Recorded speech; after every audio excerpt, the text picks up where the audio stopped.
Hello friends, इस video में मैंने हिंदी के ऐसे वाक्यों को लिया है जिनमें भूतकाल में कोई काम होना चाहिए था लेकिन वह नहीं हुआ, और वाक्य के स्ट्रक्चर से देखने पर लगेगा कि इस तरह के वाक्य हम अपने डे टू डे लाइफ में बोलते भी हैं। जब कोई परिस्थिति बनती है या कोई परिस्थिति आती है तो हम लोग अचानक ही इन वाक्यों को बोल पड़ते हैं। तो जैसा कि आप देख रहे हैं, पहला वाक्य है, तुमको ईमानदार रहना चाहिए था। यानी कहने का तात्पर्य हुआ कि पास्ट टाइम में, भूतकाल में बीते हुए समय में तुमको जो शब्द है यानी कर्ता को ईमानदार रहना चाहिए था, लेकिन वह ईमानदार नहीं रहा। यानी यहाँ अनुचित कार्य हुआ, जिस कार्य को नहीं होना था वह हुआ। फिर उसे सतर्क रहना चाहिए था, तो उसे सतर्क रहना चाहिए था कहने के लिए कहा जा रहा है कि उसे सतर्क रहना चाहिए था लेकिन वह सतर्क नहीं रहा। हमें ईर्ष्यालु नहीं होना चाहिए था, तो इस वाक्य में भी देखिए होना चाहिए था, ये भी पास्ट जो है पास्ट टेंस का वर्क है और ये बता रहा है कि हमें ईर्ष्यालु नहीं होना चाहिए था, लेकिन उस समय पास्ट टेंस में, पास्ट टाइम में बीते हुए समय में हमारे भीतर ईर्ष्या की भावना आ गई, जो कि नहीं होना चाहिए था। तो इस तरह के हिंदी वाक्यों को हम अपने डे टू डे लाइफ में कभी न कभी आवश्यकता पड़ने पर बोल जाते हैं। तो इस तरह के हिंदी वाक्यों को अगर देखें बारीकी से तो इसमें जो वर्ग शब्द हैं, यह तुम जो है सब्जेक्ट हो गया, और रहना चाहिए था, इसके लिए जिस स्ट्रक्चर का यूज करेंगे हम वहाँ स्ट्रक्चर का यूज करेंगे शुड हैव बीन। यहाँ पर रहना चाहिए था, होना चाहिए था, चाहे होना चाहिए था का यूज हो, चाहे रहना चाहिए का यूज, रहना चाहिए था का यूज हो, हम शुड हैव बीन का प्रयोग करेंगे। और शुड हैव की जगह शुड हैव बीन का प्रयोग क्यों करेंगे? क्योंकि यहाँ पर जो ईमानदार है यह एडजेक्टिव है। तो जब भी इस तरह के वाक्य हों, जब उसमें सब्जेक्ट हो और एडजेक्टिव हो, तो इस तरह के वाक्यों में हम शुड हैव बीन और प्लस एडजेक्टिव का प्रयोग करके हम अपने वाक्य की बनावट को क्लियर कर लेंगे। तो फिलहाल जैसा कि आप इसका स्ट्रक्चर देखें, स्ट्रक्चर कुछ इस तरह का है। स्ट्रक्चर में सबसे पहले हम सब्जेक्ट लिखेंगे और सब्जेक्ट के बाद शुड हैव बीन का यूज़ कर लेंगे, और शुड हैव बीन के बाद पुनः हम एडजेक्टिव का यूज़ कर लेंगे और हमारे वाक्य की बनावट इस तरह से होगी। तो फिलहाल एक एक वाक्य को हम शुरू करते हैं और देखते हैं। जैसे तुमको या तुमको ईमानदार रहना चाहिए, तो रहना चाहिए था, इसके लिए हम यूज़ करेंगे शुड हैव बीन का।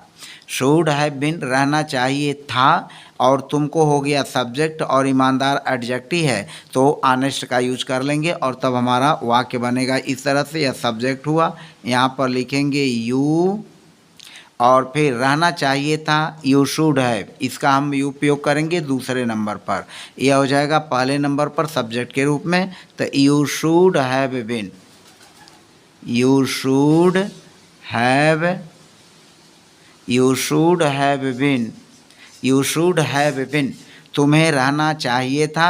तीसरे नंबर पर ईमानदार, जो यह एडजेक्टिव है, इसकी जगह हम यूज़ कर लेंगे एडजेक्टिव। तो you should have been honest, you should have been honest, तो तुम्हें ईमानदार रहना चाहिए था। You should have been honest, you should have been honest.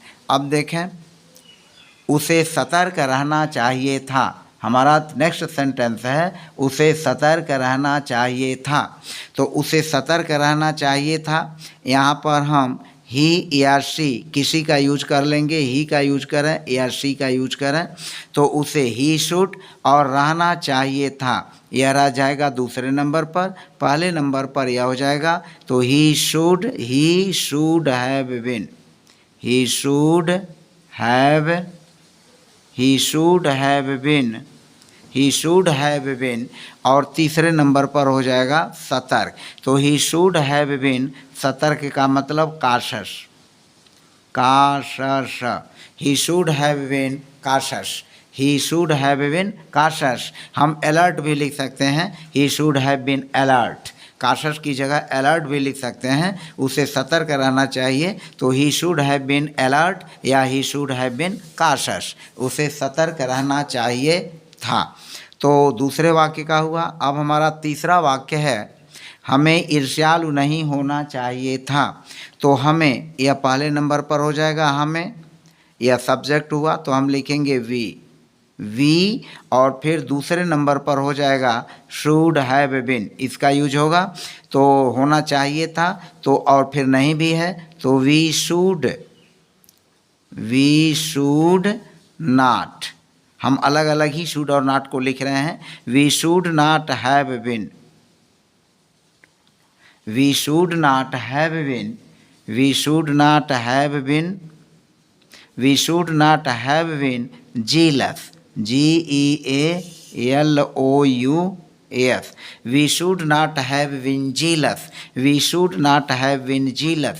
जिस इंग्लिश वर्ड में OUS आता है वह एडजेक्टिव का काम करता है। यहाँ देखें काशस में भी OUS आया है और जीलस में भी OUS आया है, तो यह एडजेक्टिव का काम करेगा, ये वर्ड एडजेक्टिव का है। तो we should not have been jealous, we should not have been jealous, हमें ईर्ष्यालु नहीं होना चाहिए था।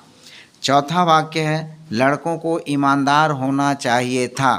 तो लड़कों को यह पहले नंबर पर रहेगा, इसको हम लिखेंगे the boys, the boys, the boys, और दूसरे नंबर पर यह हो जाएगा होना चाहिए था।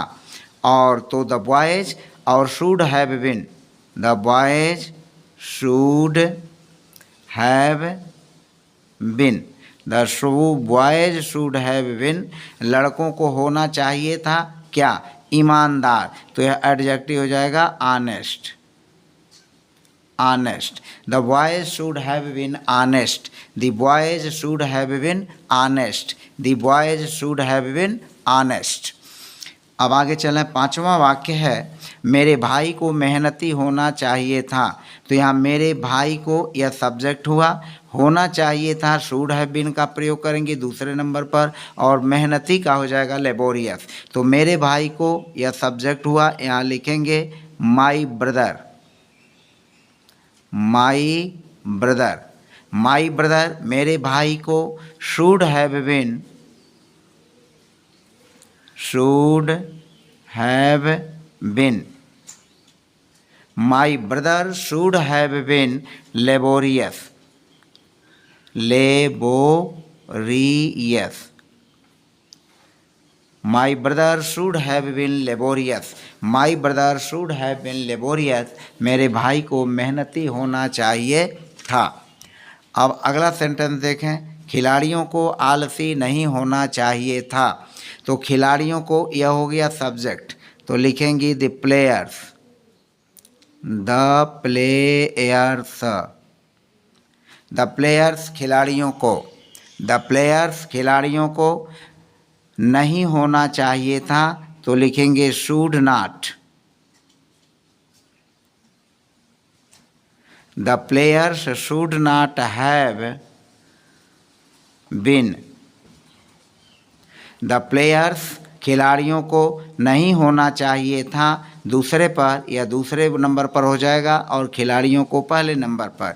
The player should not have been और आलसी हो जाएगा तीसरे नंबर पर लेजी,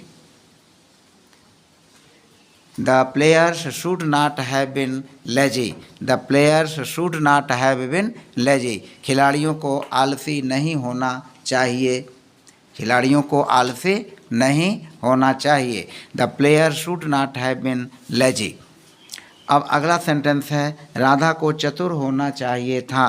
तो यहाँ हो जाएगा, अब राधा को नंबर 1 पर लिखेंगे राधा, और होना चाहिए था तो इसको लिखेंगे should have been, Radha should have been, Radha should have been, Radha को होना चाहिए था क्या, चतुर, clever, Radha should have been clever, Radha should have been clever, तो राधा को चतुर होना चाहिए था, उनको सुतक्कड़ नहीं होना चाहिए था, तो यहाँ लिखेंगे उनको, तो यह हो जाएगा दे, दे नहीं होना चाहिए था, तो they should not have been, they should not have